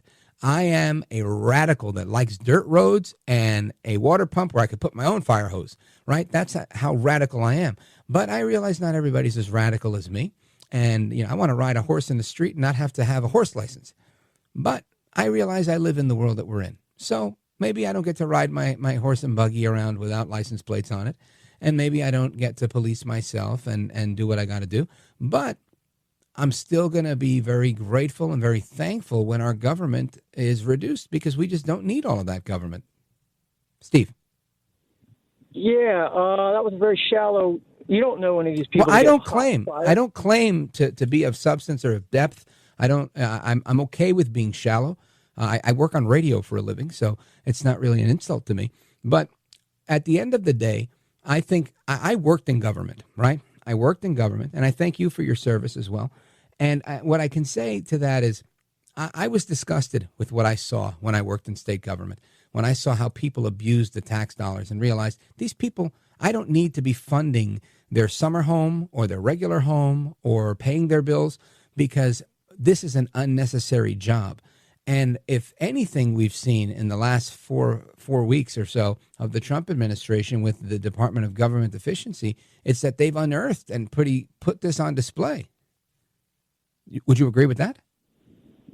Are you going to let me talk at all this time? You're going to get as much as I give you, Steve. Don't waste your time with silly questions. Do you agree that Doge is being effective in exposing things? No, I do not agree. What do you think? They're making it up? Are you going to let me talk, Rich? Stop crying like a little girl. Take your panties out of a bunch and answer the questions. They're yes or no. Are you going to let me talk? I'm letting you talk, but you're wasting my time, and you probably got about 40 seconds. Because as soon as I start talking, you cut me off and go on your own diatribe. That's how it works. That's a conversation. You say, I say. You say, I say. We're at 4 minutes and 7 seconds, and I promised you 2. You've gotten 2 more than everybody else. You're making a judgment that the people that they're firing are unnecessary. How necessary do you think your job is? As necessary as the people who support it, people like you that listen to it, people that buy the ads of the sponsors, the 200 and some odd radio stations, nearly 300 radio stations that choose to air it because they make money off of it. They believe it's necessary. The day it's not necessary, I get a pink slip. Okay, so you don't care at all about these people that are losing their jobs. I didn't say I didn't care about the people. I don't care to fund their lifestyle through my tax dollars. If I can get them a job in radio, I'm happy to do it. If I can get them a job in the jewelry business, happy to do it. Am I going to pay for somebody's Cadillac healthcare benefits because we don't need 1,000 people? or for the 2.3 million federal employees we have, I don't believe we need them. Okay, well, that's your belief. I don't believe that we should be giving subsidies to Tesla, but we do, don't we? So there's all kinds of fat in the government. It's just that when I see billionaires and using really scapegoats, really, of people that are working, and, you know, they're probably fledgling employees just getting their career started. When you throw somebody out of a job, unless they're wealthy, you've created great hardship in their life. Now, I understand. Well, Steve, I can't stay here. I think you made your point. We've created great hardship for these people. I'm going to tell you, I have been fired in more jobs than I care to admit. I'm still here today. You're still here today. Everybody will survive. I believe in America. I believe in hard work. I believe in entrepreneurship. And I don't think you need to be as upset as you are about the government saving a few bucks, because ultimately those are our bucks. Steve, thanks for your call. I appreciate your spirited debate. We're coming right back, folks. Don't go anywhere. This is America at Night with Rich Valdez.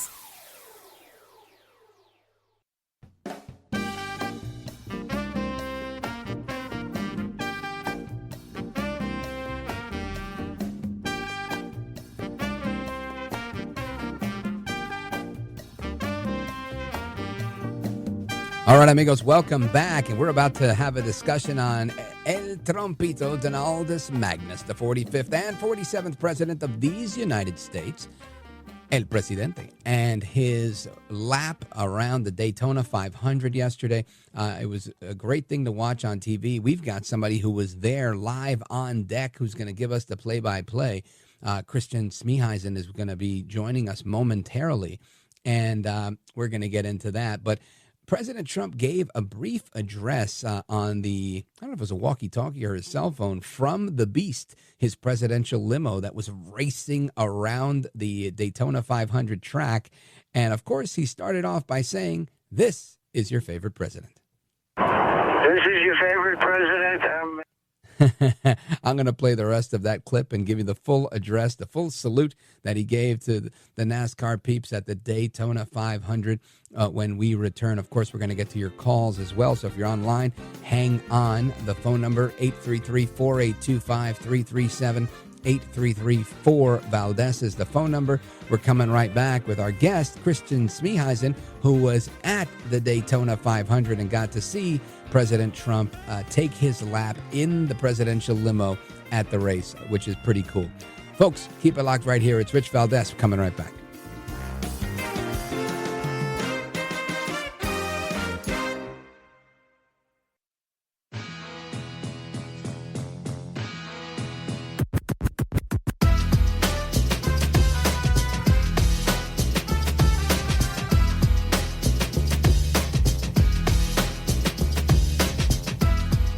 By the way, your ratings are up. Congratulations. I had somebody. It's always nice to check. I like to see, even if they're friends, I like to see how are they doing. Are people listening, right? That's but right. You're doing great. America at Night with Rich Valdez. All right, amigos, welcome back. We continue our late night national town hall conversation with you all, we the people. And our telephone number, 833-4825-337, 833-4-VALDEZ. But first, as promised, I want to bring in our guest. She and her family were attending the Daytona 500, and Kristen Smeehuyzen is with us. She's a fan who attended the Daytona 500. She saw President Trump racing around the track in the Beast, and she's with us now. Kristen, welcome. Hi, thank you. So what was it like? First, describe the... Well, before I do that, let me allow you and all of the listeners to hear the full address from President Trump, because I thought it was very funny and it was very heartfelt from the Beast as he was taking his lap around. Check this out. This is your favorite president. I'm a big fan. I am a really big fan of you people that you do this. I don't know, but I just want you to be safe. You're talented people, and you're great people and great Americans. Have a good day. Have a lot of fun, and I'll see you later. Now, I can only imagine it. He was like kind of glued to the seat because of the inertia and the speed of the Beast racing around the racetrack. Now, tell us about the energy at the event prior to Trump's arrival. I only saw the social media clips of when Air Force One kind of flew over the top, and everybody there was kind of like super excited. And I can only imagine that intensified as they got closer to his arrival. Oh, yeah. And I mean, that is just the best clip ever. I mean, your favorite president. I mean, it doesn't get any better than that. But so good. Yeah, I mean, it was just a great day. I mean, it's Daytona 500. Everyone's there. Everyone's having a great time. Everyone's, enjoying themselves. And I have to say, I think a lot of people actually weren't totally aware that he was coming. It was kind of like a little bit of a rumor for a bit. And so, once we kind of, saw the Secret Service and then saw the Air Force One flying in, everyone just went wild, and it was so exciting. Everyone just loved it. Yeah. Now, I know that no matter what venue you're at, whether it's the Daytona 500 or Madison Square Garden or a Canada versus U.S. hockey game, not everybody's a fan of the United States or of our president, but it seemed like most of the people at the Daytona 500 were big fans of El Trompito. Most definitely. I don't think there was one negative opinion there. Everyone was so excited to see him, the energy that he just brings. I mean, he's cool. He shows up with his granddaughter. Yeah, so cute. Taking a lap. So cute. I mean, it was a great, opportunity to be there and to witness that firsthand.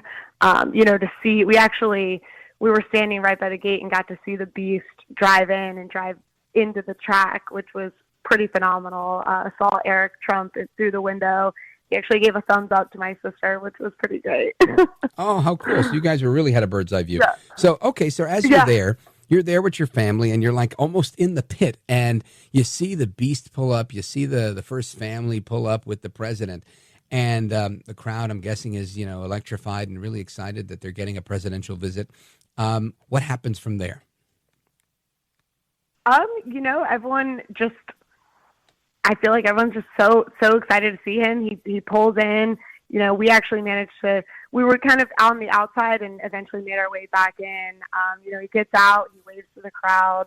Then he gets in the Beast and he does the 2 laps around. And I mean, he's going pretty fast. They have the Foo Fighters, There Goes My Hero playing. I mean, it was like America at its finest. It was great. Very cool. Very cool, Kristen Smeehuyzen. Now, when you got to this, you said you thought it had been rumored, but did you expect that Trump was going to be there when you made your arrangements to go to this, or were you just going anyway and this was kind of a surprise? So my cousin works for NASCAR. She's been working with them for about 10 years. So she always does a really great, she hooks us up each year, tries to get us pit passes and some nice tent passes, which is great. Makes the whole day. Yeah, it's pretty nice. We're pretty fortunate. So she kind of let us know early on that she had heard that he was going to make an appearance there. It wasn't totally confirmed, but she did let us know. And it was funny because at the time, it was just my dad and I who were thinking of going. But then once that news became a bit more known, my sister wanted in on the action. My aunt even was kind of jealous. She didn't get an opportunity to go. But I have to say, I feel like, a lot of people, ourselves included, we wanted to go for the race. But, I mean, to be able to be at an event like that and have the opportunity to see the president, I mean, it was incredible. That's awesome. Well, I want to thank you for sharing some of your experience with us and with all of our listeners. I really appreciate it. Kristen Smeehuyzen, thank you so much. I appreciate it. Yeah, of course. No problem. You got it. Have a good night and God bless. And amigos, we go to your calls, 833-4-Valdez. I want to go to, Denise, Ridgefield, New Jersey, calling us out of WOND in Atlantic City. Denise, go right ahead. I was going to comment about the guy who called a veteran who called in before. I happen to be a veteran also, and I never disrespect anybody, but I was trying to piece together what he was talking about, and it was like a bunch of puzzle pieces. He wasn't making any kind of sense about the VA, and he was talking about being a veteran. I mean, sometimes when you have some thoughts, you have to get your thoughts together first, then make the call. So, I mean, that's just a suggestion.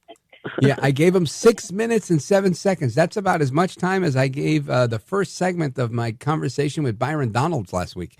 So he should count himself fortunate. And yeah, I did contribute and I did weigh in, but it was still a long time for a call.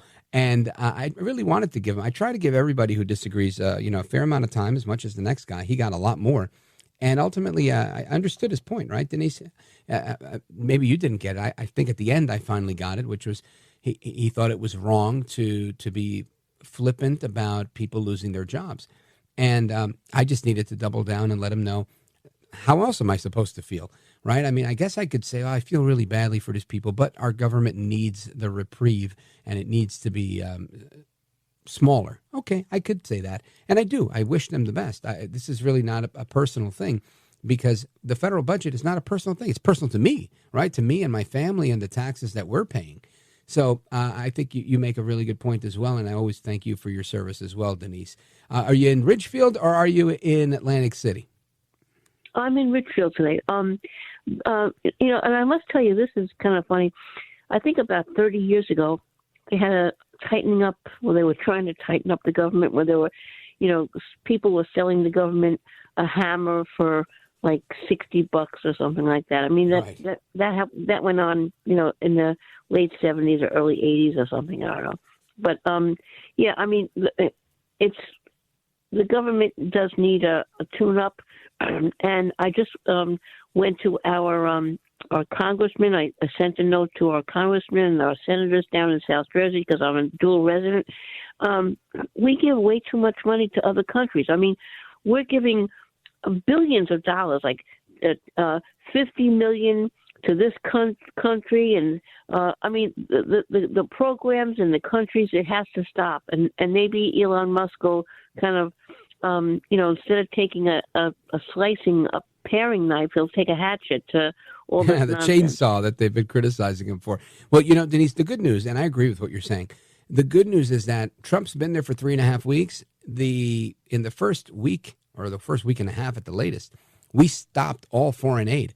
The courts have tried to reverse some of that, but by and large, we've stopped it. And Marco Rubio has effectively, the Secretary of State, has become the head of USAID. They took the sign off of the building. They've let all those people go because of exactly what you're talking about. $50 million for condoms in Gaza, $47 million for transgender opera in Colombia, South America. These are things that should not happen on our watch, whether it's a fraction of a percent, if it's a drop in the bucket compared to what. And from what I understand, we've also paused some of the funding into the electric vehicles because there was they rescinded the mandate from the White House. It was Biden's mandate, and Trump signed an executive order rescinding it, therefore rescinding some of the funds that were going to Elon Musk, who's leading the charge. So I think that's worthy of note as well. At least I read something about that. If I find the article, I'll share it with you. Denise, thank you for your service and thank you for your call. I appreciate it. Folks, we'll come back with the rest of your calls and more straight ahead. Don't go anywhere. This is America at Night with Rich Valdez. Call now, 833-4-VALDEZ. That's 833-482-5337. 833-4-VALDEZ. That's Valdez with an S.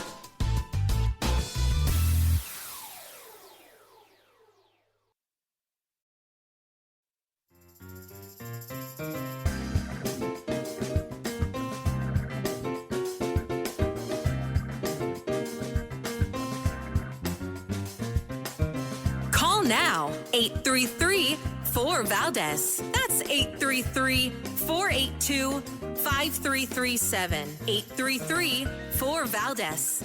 That's Valdez with an S. I'm not a Republican, but I listen to you because you speak moderately and reasonably and softly and decently, and I really appreciate that. America at Night with Rich Valdez. All right, I want to go to Todd in Atlanta, Georgia, WGKA. Todd, go right ahead. Hey, Rich, I was calling about Rubio and Margaret Brennan at CBS, and it's outrageous that she doesn't recognize that it was government propaganda and government censorship that aided and abetted the Nazis. And we lived through 4 years of people like her and the Biden administration lying to us about COVID, lying about the border, about Hunter's laptop, about Joe Biden's mental capabilities. So it was so disgusting to hear her make that comparison. The only remedy against disinformation is truth, and free speech is the vehicle for truth. And, amen to that, Tom. And could a show like yours even exist in Germany? I doubt it. It can barely exist in America sometimes. But you know what? You bring up a good point, and that is that Margaret Brennan is a living truth that those who don't know their history are doomed to repeat it. And she's the personification of that axiom. And it's scary to me to have the people that one would suppose, right, are educated to be so in the dark. But in this business and in politics in general, I've learned that's oftentimes the case. Too many people go to college to like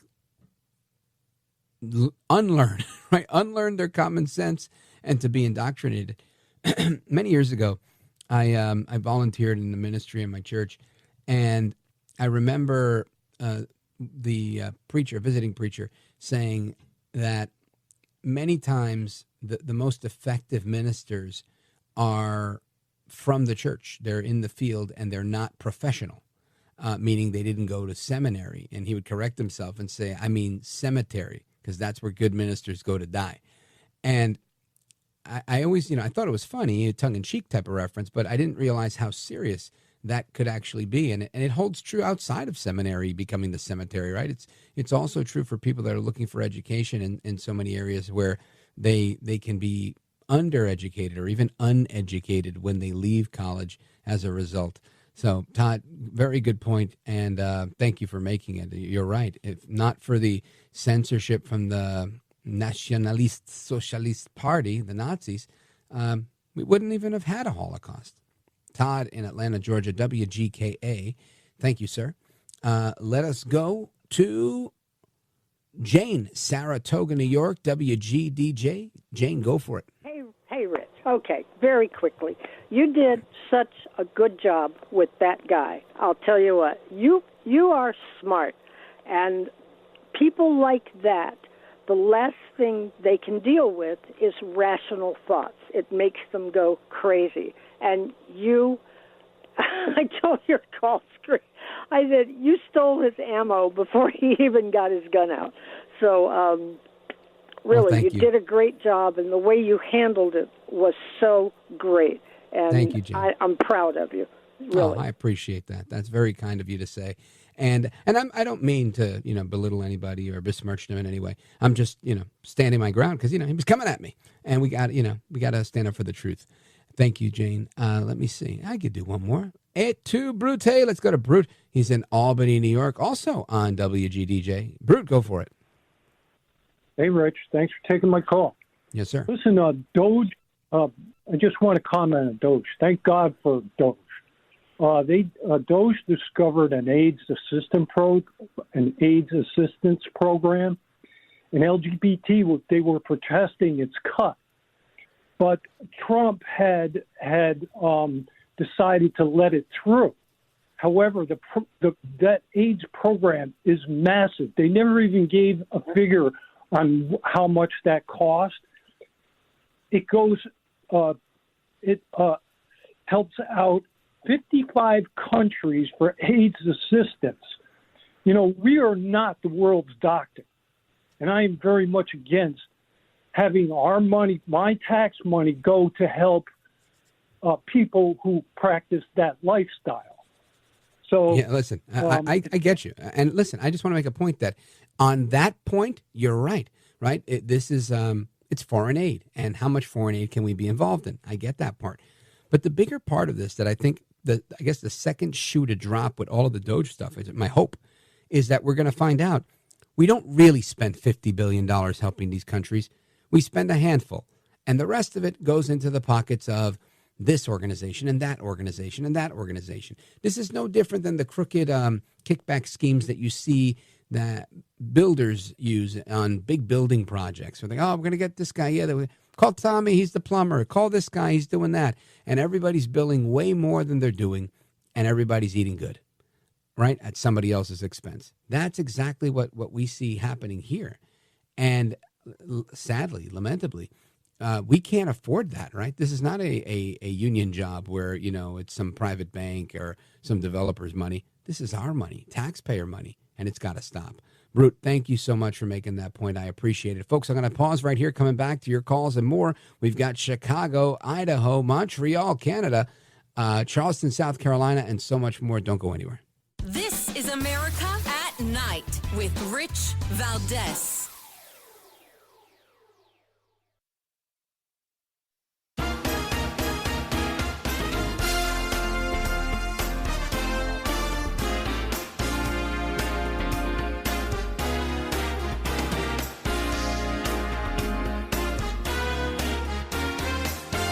All right, it's the speed round, so keep it short, sweet, and to the point. Carol, Chicago, Illinois, WLS, welcome. Hello, Rich. How are you? Hola, very well, thank you. Okay. To the point of your previous caller about economics, first of all, tariffs never bring down inflation. They usually economically don't in the long run because prices will go up. What you really need to do is come up with an economic plan to increase people's paychecks so they have more buying power. When they have more buying power and more spending power, that decreases inflation in the long run, you see, in the long term. No, I agree with you. I think that's an excellent point. And I think Trump's plan to bring us back to energy independence and energy dominance, as he likes to say it, I think is a step in the right direction. And I think tariffs have been used strategically to the point where we're not really getting a lot of tariff revenue. Right now, they've been more of a threat than anything. So we'll see how that continues to play out. But Carol, very good point. Thank you. Shout out to WLS. And with 1 minute on the clock, let's go to Frank in Cumberland, Maryland, WCBC. Frank, go for it. What method is Musk using to separate the wheat from the chaff? It worked at Twitter. There's now X. Is it going to work with the government? But how does he distinguish between the wheat and the chaff? Very, very good question. I think a large part of this is him using the Socratic method to really kind of expose things and say, do we need this? Do we not need that? Kind of like he did with the Twitter files, putting the information out there for others to see. And that's what Doge is now doing, I think, putting the information out there. And you've seen the outrage from the American people saying, what do you mean $50 million for condoms in the Gaza Strip? And I think that has been very effective in educating most of the public, not everyone, as you know, from some of our callers. Frank in Cumberland, always a great question, great philosopher. WCBC, hasta la próxima. Until the next time, folks, take care, good night, and God bless you, America. I'm Rich Valdez.